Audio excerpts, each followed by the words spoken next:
Halo semua, balik lagi bareng gua Vian Rafe. Dan seperti biasa gua di sini bakal lanjutin alur cerita yang sebelumnya pernah gua upload. Dan selamat bergabung bagi kalian yang baru aja gabung di channel gua. Dan tanpa banyak basa-basi lagi, yuk kita langsung cek this out aja alur ceritanya.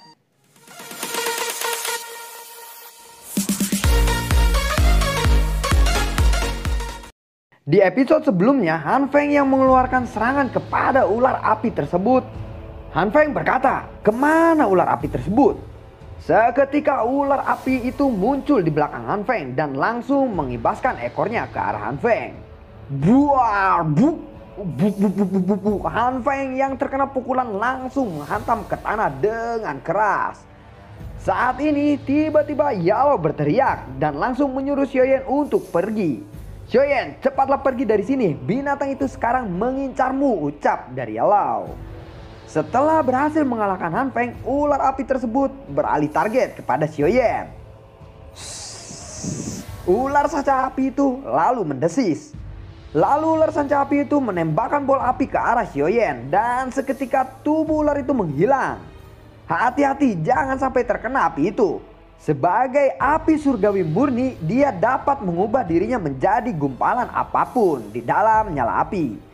Setelah itu ia akan mengeluarkan tubuh aslinya untuk melakukan serangan tiba-tiba. Jadi ini mungkin kayak triknya Hokage keempat, Yondaime, yang ngelempar kunai dia teleport jadi kunai gitu kan. Berubah jadi kunai kayak Sasuke, kayak begitulah skill dari ular api ini ya. Oke, yuk lanjut. Dengan bantuan api inti teratai hijau, Xiaoyan berhasil memblokir serangan api yang bahkan tidak bisa dihindari oleh elit doang. Energi binatang ini seperti tidak ada habisnya. Bila terus-menerus seperti ini, aku akan kalah.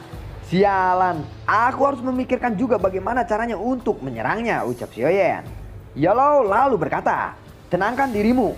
Yang kamu lihat sekarang hanyalah tubuh luar dari api Fallen Heart Flame.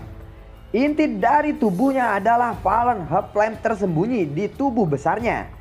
Jika kamu berhasil menemukan intinya dan menyerang intinya, maka dia pasti akan terluka parah. Menyerang tubuh luarnya saja hanya akan membuang waktu dan tenaga saja," ucap Yellow. Temukan intinya," ucap Xiaoyan. Xiaoyan terus mengamati ular api tersebut sekaligus menghindari serangannya. Xiaoyan lalu berkata, "Akhirnya ketemu. Inti api Heart Flame ada di bawah mulut sanca api ini." Xiaoyan dengan kecepatan dan kekuatan penuh melesat ke arah ular sanca tersebut. "Ular bajingan kau, matilah," ucap dari Xiaoyan. Suhu panas saat berada di dekat tubuh ular api ini menyebabkan rasa sakit yang membakar dirasakan di seluruh tubuh Xiaoyan. Namun tangannya masih memegang tombak api panjang dengan erat yang menancap di tubuh ular api tersebut. Han Feng yang terbaring di tanah dengan keadaan tidak berdaya, dia lalu berkata, "Dasar bocah bodoh, dia pasti cari mati," ucap Han Feng. Bang, ular sanca api ini ditusuk oleh Xiaoyan. Tiba-tiba mendesis kesakitan. Serangan yang sempurna. Sekarang saatnya untuk mengungkapkan bentuk aslinya. Xiaoyan, bersiaplah untuk mencabut api surgawi, ucap dari Yellow. Akan ada saat di mana Fallen Heart Flame akan melemah setelah mengungkap bentuk aslinya. Ini akan menjadi kesempatan emas untuk merebutnya, ucap Yellow kembali. Dan ketika itu terjadi, akan ada kesulitan saat merebut api surgawi. Saat itu terjadi, gunakanlah kekuatan yang aku pinjamkan dengan maksimal. Meskipun itu mengungkapkan keberadaanku, kamu harus mendapatkan Fallen Heart Flame, ucap Yellow. "Tenang guru, Anda telah melindungiku selama ini. Mungkin sekarang saatnya tiba untuk aku melindungimu," ucap dari Xiaoyan. Saat ini seluruh orang terkejut ketika menyaksikan ular sanca api telah berubah menjadi gumpalan api kecil. Apakah ini adalah bentuk sebenarnya dari api Fallen Heart Flame? Yellow kemudian berteriak kepada Xiaoyan.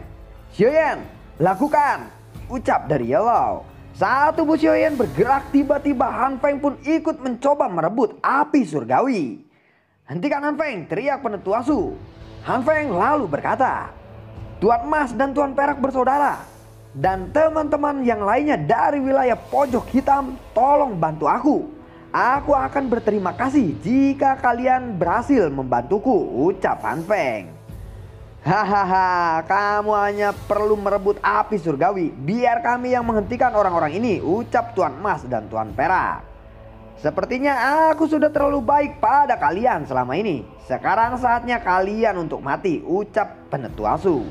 Sementara itu, Xiaoyan yang mencoba merebut api Fallen Heart Flame, terlihat dia sedikit kesulitan memasuki arena tempat di mana inti api tersebut. Hati-hati, jika kamu ceroboh kamu akan terbakar, ucap Yellow. Xiaoyan terkejut melihat Han Feng bergegas ke tempat Fallen Heart Flame berada. Han Feng terlihat gembira saat dia melihat Fallen Heart Flame dalam jarak yang sangat dekat. Fallen Heart Flame adalah milikku, teriak Han Feng. Buar! Tiba-tiba ledakan kecil pun terjadi. Xiaoyan melakukan serangan kepada Han Feng. Namun Han Feng dengan sigap menahan serangan itu. Hei adik kecil, kamu juga seorang alkemis bukan? Ucap Han Feng. Karena kamu adalah seorang alkemis, kamu juga pasti tahu bahwa hanya satu api surgawi yang bisa ada di dalam tubuh manusia. Jika ada api surgawi yang lain masuk ke dalam tubuh, maka mereka akan saling menolak satu sama lainnya. Dan ada kemungkinan resiko tubuh akan meledak, ucap Han Feng. Xiaoyan lalu berkata, karena kamu juga sadar bahwa seorang alkemis tidak dapat memiliki dua jenis api surgawi, mengapa kamu tidak memberikan kesempatan untuk ini? Biarkan aku saja yang mengambil api surgawi ini, ucap Xiaoyan. Biarkan aku yang mengambil api surgawi ini, ucap Han Feng. Kebetulan aku juga tertarik dengan api surgawi yang ada di tubuh Anda, ucap Xiaoyan. Kamu anak kecil yang liar dan sombong.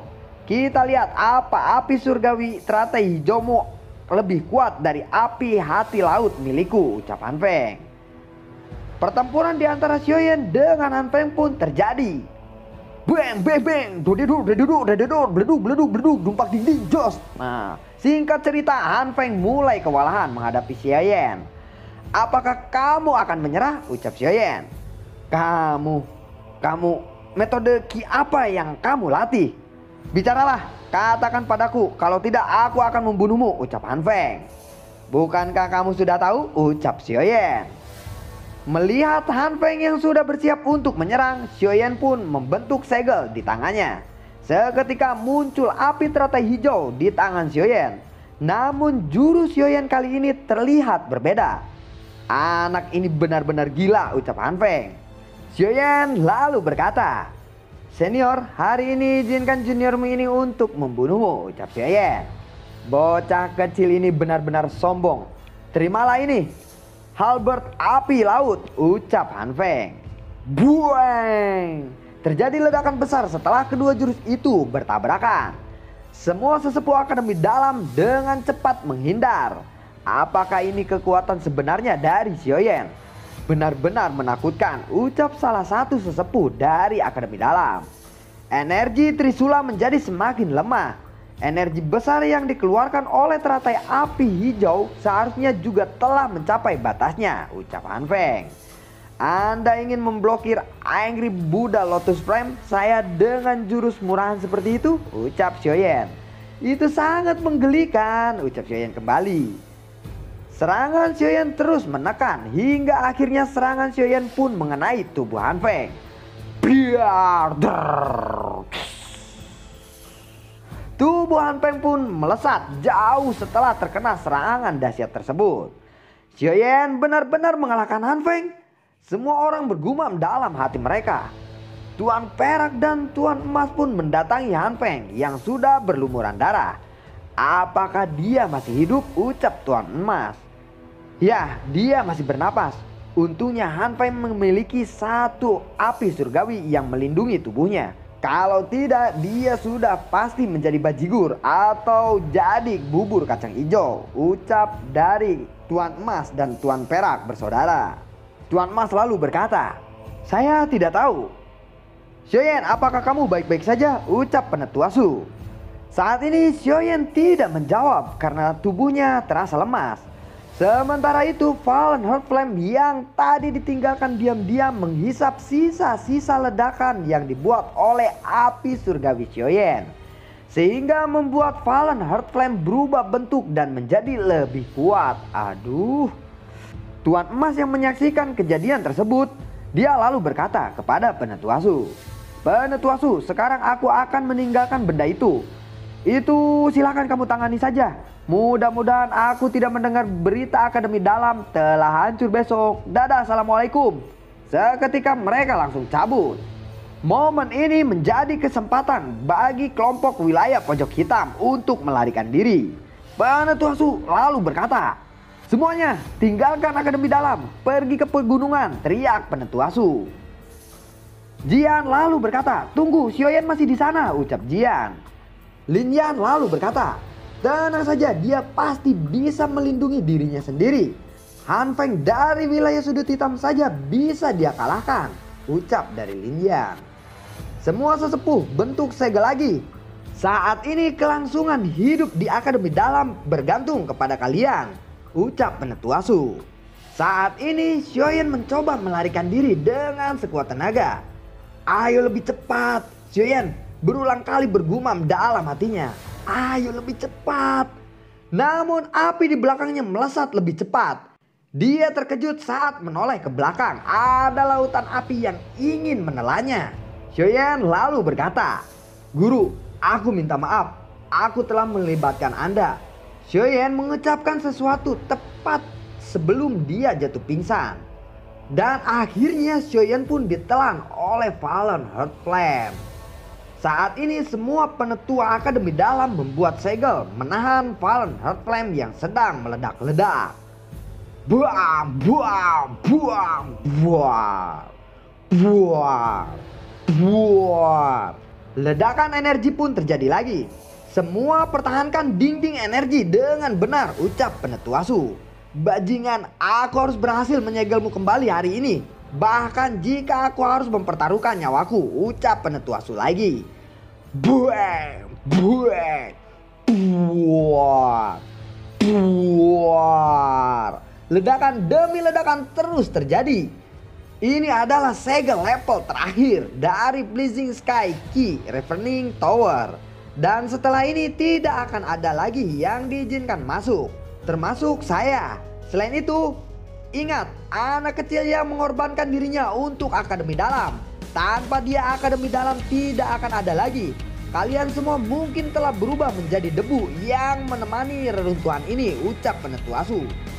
Dia adalah siswa paling berprestasi sepanjang sejarah Akademi Jianan. Ingat namanya, anak kecil itu yang keras kepala. Ya, dia adalah Xiaoyan, ucap Penentu Asu sambil memberikan semangat kepada yang lainnya. Lalu bagaimanakah kelanjutan ceritanya? Nantikan konten gue berikutnya. Dan semoga sehat selalu buat kalian. Gua ketawa jahat anjir. Waduh, pembawaan mantep banget. Oke, siap ya. Sekarang gua menjiwai banget nih pembawaan di episode kali ini. Oke, dan bagi yang suka untuk video gua silahkan di like dan di share. Dan silakanlah untuk kalian referensiin ke teman-teman kalian atau siapa saja yang menyukai film dari BTTH ini. Dan jangan lupa sehat selalu dan terima kasih atas segala dukungan kalian. Assalamualaikum dan dadah.